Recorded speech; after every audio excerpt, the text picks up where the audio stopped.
Okay. We're good to go. Thank you for your patience. Audio difficulties, right? Where were we? The question about parking. Yes.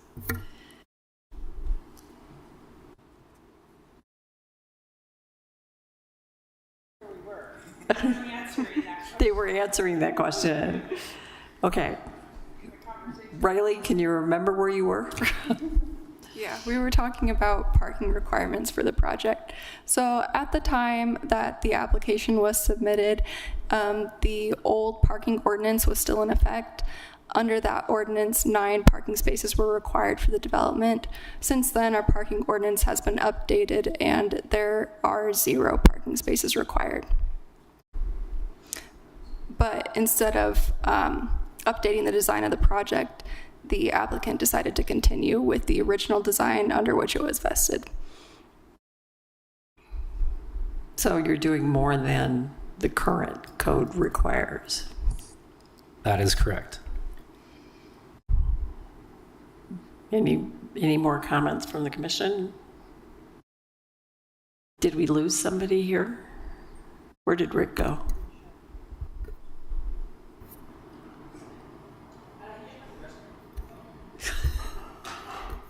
So he'll be back. He just went to the restroom. Okay, he'll be right back. Okay. We'll wait for Commissioner Tuttle to come back. Let's have a commercial. After these messages, we'll be right back. Any more questions for the applicant? Well, I guess I have one. Okay, go for it. So is this visual representation of this mural that's going to cover the garage door and go, if I understand, it's going on 8 feet beyond where the garage door is this representation an accurate representation of what you anticipate that being? You need to get up and... As far as exactly what the graphic is, this is just a graphic it could be. We would hire an artist and Okay, have them so create this is just something. an idea? Yep. Okay. So can you tell me about that? Tell me about the material of the garage door and how that'll be applied, how that mural will be applied. Sure. So I think the intention is that it'd be aluminum garage door, essentially, steel garage door, and we could basically they can paint on top of these surfaces, right? And they could put the anti-graffiti coating over that to ensure that, it doesn't get tagged over. But that was the intent. Okay, so this is, in the building world, we would call this a temporary because it's painted, right? It's not a permanent surface like tile or, that would be, or some other surface would be, right? It extends past the door to the north for 8 feet, which will be on more of a brick surface. Will be on brick, Yeah. so a different... Painted on brick, is that right? Yeah. Sorry. A different surface. Okay. And the first floor, again, looks a little bit, looks to me like it is not as tall as it should be, from the standpoint of designing this building properly. It is a shorter floor than most first floors, and with windows and sort of storefront activities would be. It looks like it's about, it's 10 foot 8 floor to floor. So what's the depth of your slab? So we're doing a PT design for that, and I'm not sure if it could be 10 inches in thickness or if it'd be up to 12, but That's Okay. what we're anticipating. So this floor could be actually a lot. It could be even shorter than you're showing. I mean, I do have a section elevation here that shows that. So it could be more of a residential height than a commercial height. That's correct. Okay. So I'm going to ask staff, I know we don't have regulations in this area about the height of the ground floor. Is that correct? That's Okay. correct. So, but we do have it in other parts of the city where we're trying to increase the height so that it's a visual and a visual interest thing. So would we call that a visual interest thing in this particular instance? I don't believe that there are requirements for minimum ground floor elevation areas, even for other projects in other areas of the city. There's a new requirement in downtown that will be in when the downtown guidelines are replaced. I am not as familiar with the new downtown height Yeah. building code. Perhaps our director or the supervisors that are Okay, here. well, would it be wouldn't better able to apply speak here to in it. any case. But I am concerned that if you're fooling around with this, that the height of that does not diminish beyond what you have it here already. So if you need to raise the total height of the building in order to provide an adequate ground floor height, let's make sure that we do that. Okay. I think zoning is at 50 feet for the entire structure that's allowed.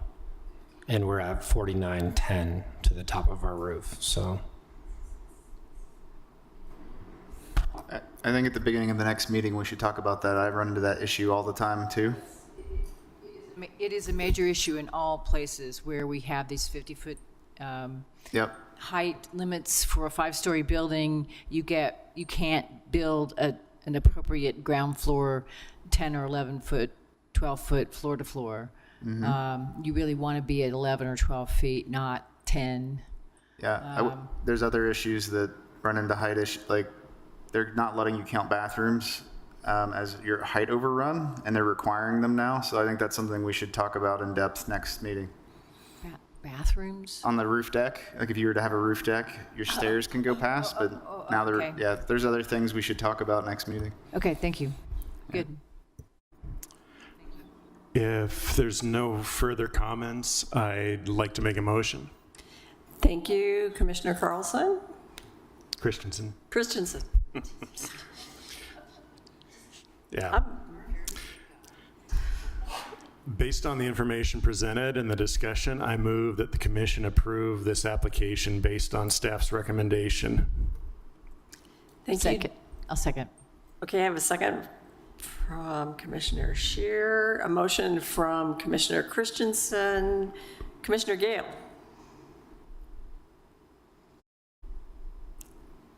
Can I propose a friendly amendment? May I? You may. Nope. Excuse me, miss, the public hearing's already been closed. Oh, I'm sorry. Is there a way to make a comment? I was not able to, I tried to attend on YouTube, but I couldn't hear. There's no audio, so I had to drive here to hear what's happening.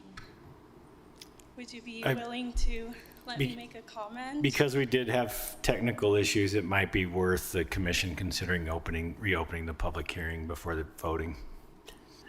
Okay. Do we need a motion to do that?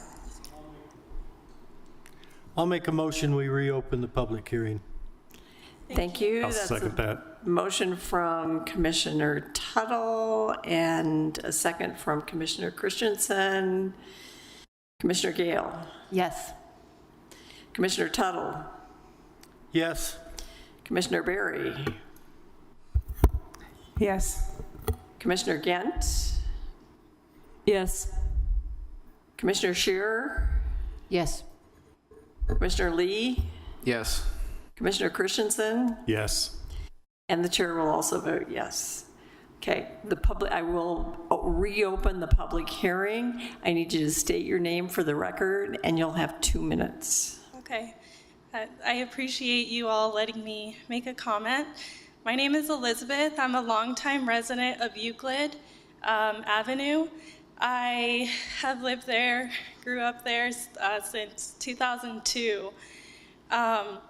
When I learned about this proposal, I was immediately concerned, and the first thing I thought about was parking space. I have a dad who is disabled, so he can't walk very far. We had to get him a like one of those little car things to get him proper space because he can't walk. And so when I look at the proposal and the space, I think anyone in their right mind who didn't have direct financial gain would immediately see that there's just no space for this 5-story, 36-unit building. On the south side of where this proposed building would go, I think only about 2 cars fit there because there's a house right next to it.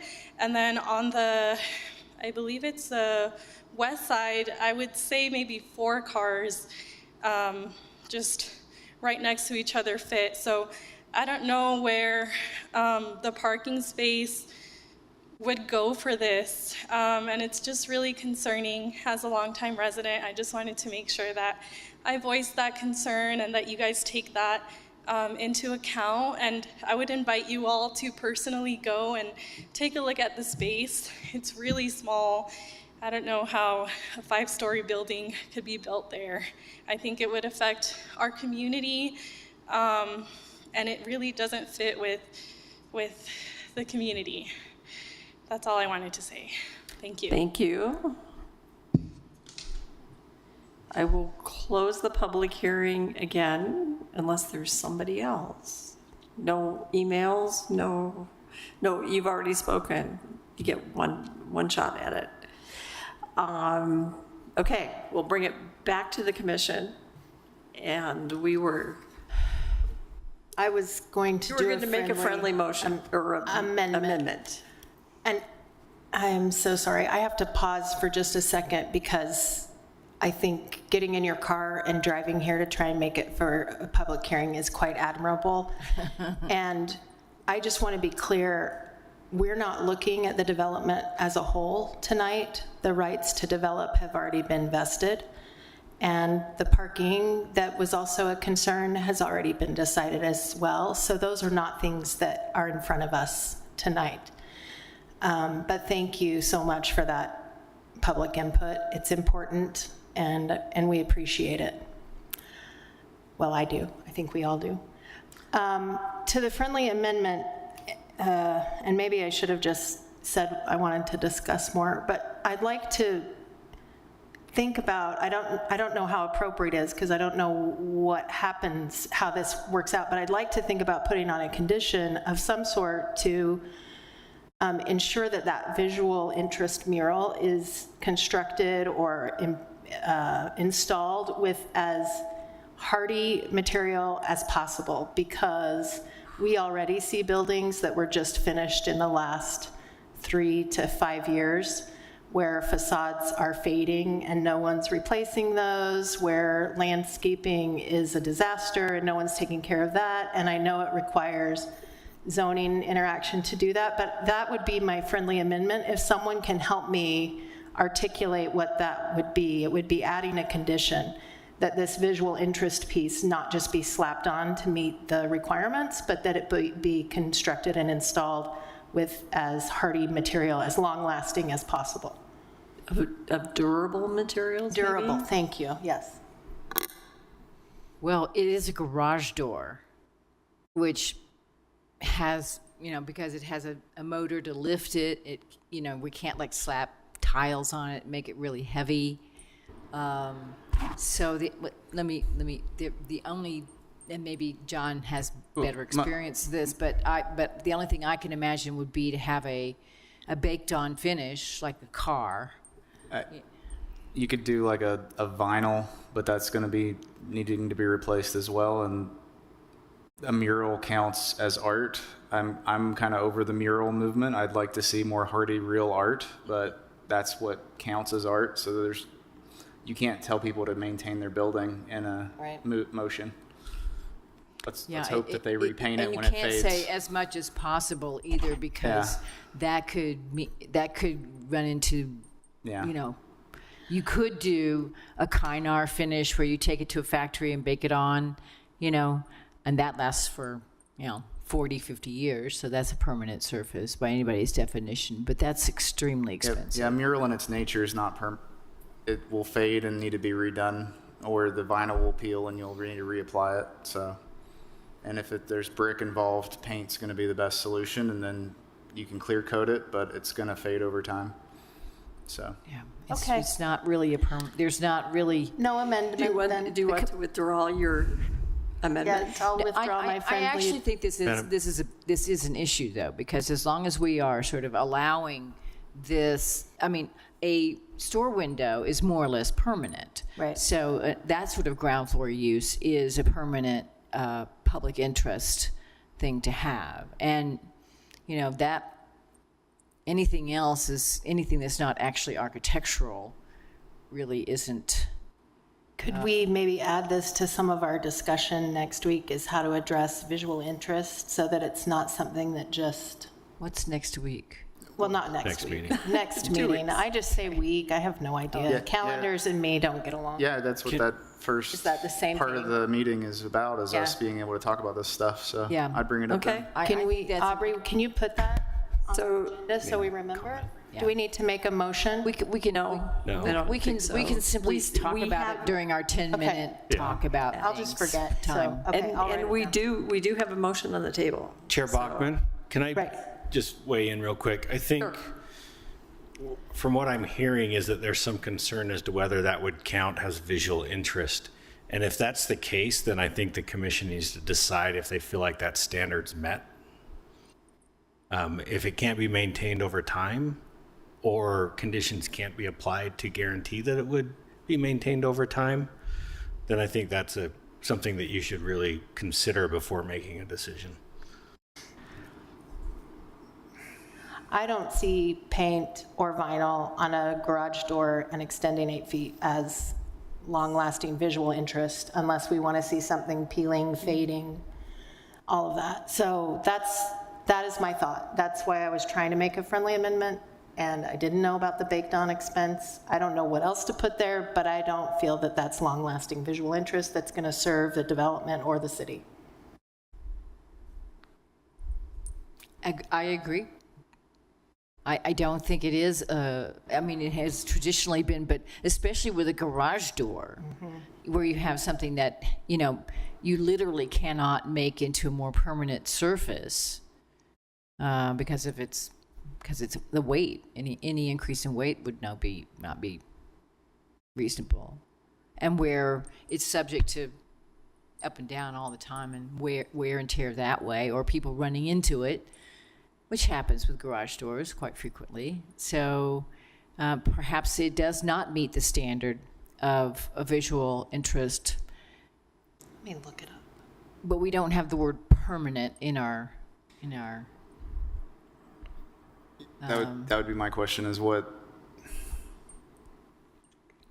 would constitute long-lasting? Where is that written?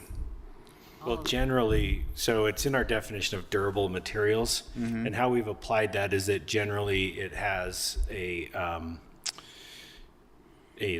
manufacturer's warranty against defects, fading, et cetera, for at least 20 years, or they can demonstrate that it's been used in this climate and that it has achieved a similar level of durability. Okay. So I'll read the visual interest. I think I'm in the right place. 21A 37050. So ground floor use and visual interest, number 2 is what I'm reading.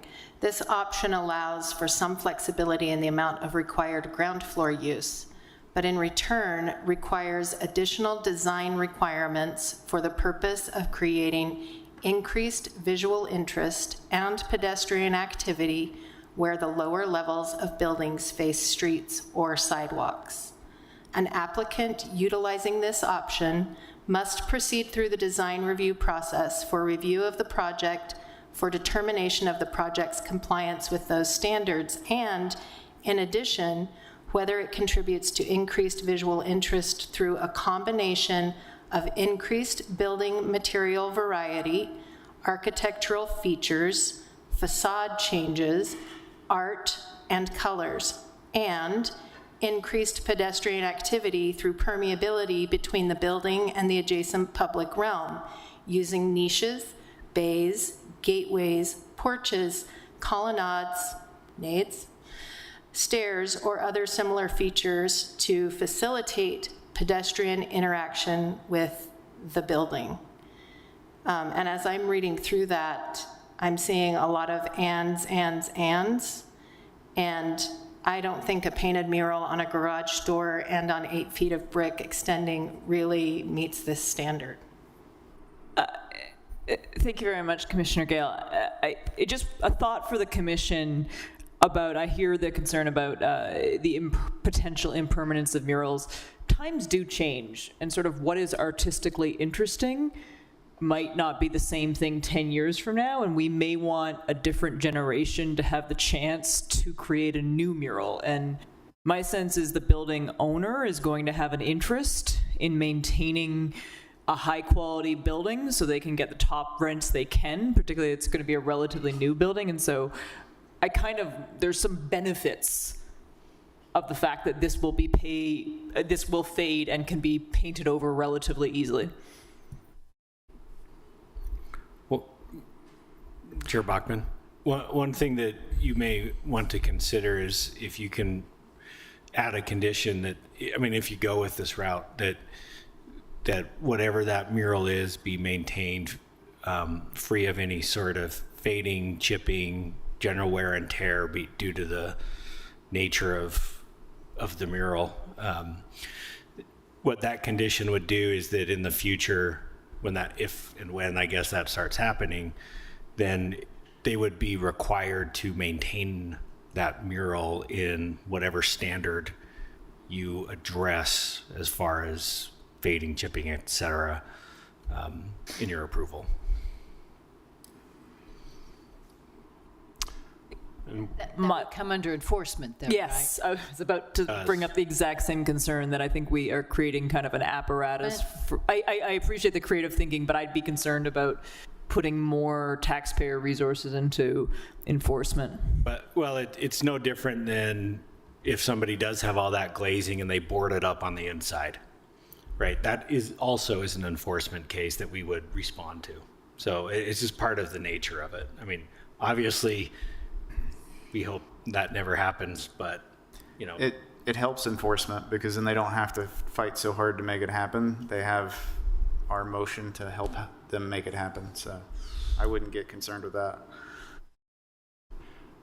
So, Do you want to try the motion again? Or do we- risking tedium. This is what you get for having a lawyer on the commission.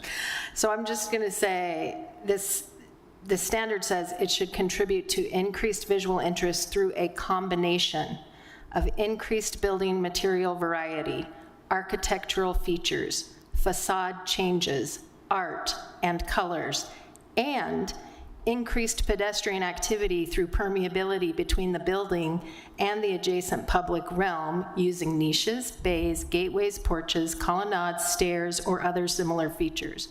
I don't see this mural increasing pedestrian activity, and there is no permeability between the building and the adjacent public realm. There's the doors, right, that come out, but I don't think that both of those requirements have been met, and so the standard is not met.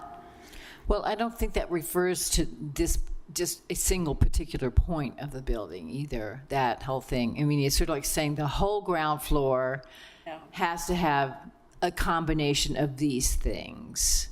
So the rest of the ground floor that's not the mural does have a lot of those features. And or some of those features. So the problem is that they have to have, in order to have the parking, which a lot of people are very concerned that they have, they do have to have an entrance from the parking. And we count that entrance as part of the facade. And the second problem is that this site is pretty small, which is also part of what the public is upset about. So there's a lot of things which all sort of feed together about whether or not even this zoning category is appropriate for this particular place, although that decision has, as you noted, is not on the table tonight. But you can see that this might be a problem when the rest of the street is redeveloped, if it is too. So we're kind of fighting with both hands behind our back here. So we do have a motion on the table. We're just discussing. Do we want to change that motion? No, I don't have any amendment to make to it. Do we want to go ahead and vote on it? Do we want to add a condition that that the mural be evaluated by the owner every 5 years for fading and chipping, and that it be maintained in good condition? Are you making that an amendment? Yes, I'm making that as a condition. And the reason I'm doing that is that we are concerned about the permanence of this particular material. Well, the permanence of the intervention that they're making. Of what the visual interest is. Yes, a visual Madam interest. Chair, can I just make one suggestion to remove the 5-year period? So what happens if it's every 5 years? What happens if in between that period, there's an issue that we have to enforce on? That adds some That's fine. question. You want to just remove the Annual 5 years. Okay. So Commissioner Christensen, you made the motion. Yes, I made the motion. Will you accept the amendment? I don't feel that it's necessary.